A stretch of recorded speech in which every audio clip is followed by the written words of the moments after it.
And that issue I mentioned, that no little girl grows up wanting to be an escort, well, that's true. But we, had dreams. Plans. I know I did.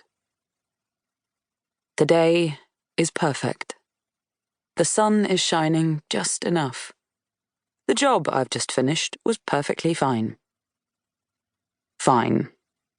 He didn't want to insult me, humiliate me, urinate on me. He didn't smell. I have a good nose. Well, I say good. In fact, it's a mixed blessing in my line of work. I probably should retrain as a perfumer or something. You can imagine the drawbacks of having that heightened sense in my job. The smell of a good cologne is usually guaranteed, thankfully. Men who can afford me can afford decent aftershave. But other smells come into it. His balls, neck, feet, crack. There are a lot of ways a man can become unappealing. I've learnt to breathe through my mouth. I just have to deal with it.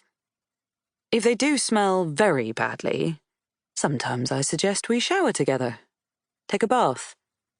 It is what it is. But today I wasn't presented with any of those issues. I actually quite like him. Or I could, if I met him somewhere else. If I was someone else. Both things are impossible. I mean, where else might we meet? It's not like I'd ever turn up at his local neighborhood watch or the monthly executive board meeting at his enormous blue-chip company, or any of the annual charitable trust meetings that he patrons, chairs, or fundraises for. Cancer, modern slavery, national ballet are his causes. These are the places he hangs out when he's not with me. Being respectable.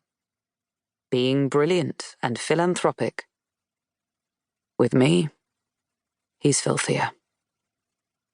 I've been looking after him for about 5 months, and we get together every couple of weeks in a small boutique hotel in Richmond. I assume he must live or work nearby. He hasn't said, and I never probe.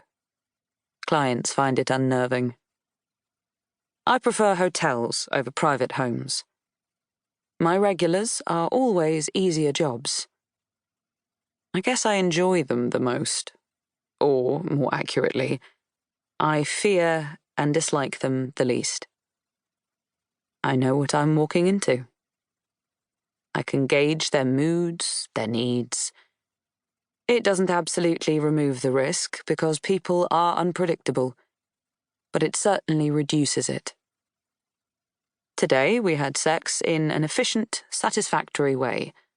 The way a couple who have been together a decent period of time and know their way around one another's bodies might. After the sex, he still had 38 minutes on the clock. He'd paid up front for 2 45-minute sessions. As he's a regular, I might have allowed him to carry over the second session, but he didn't want to. He wanted to talk. Some of them are talkers.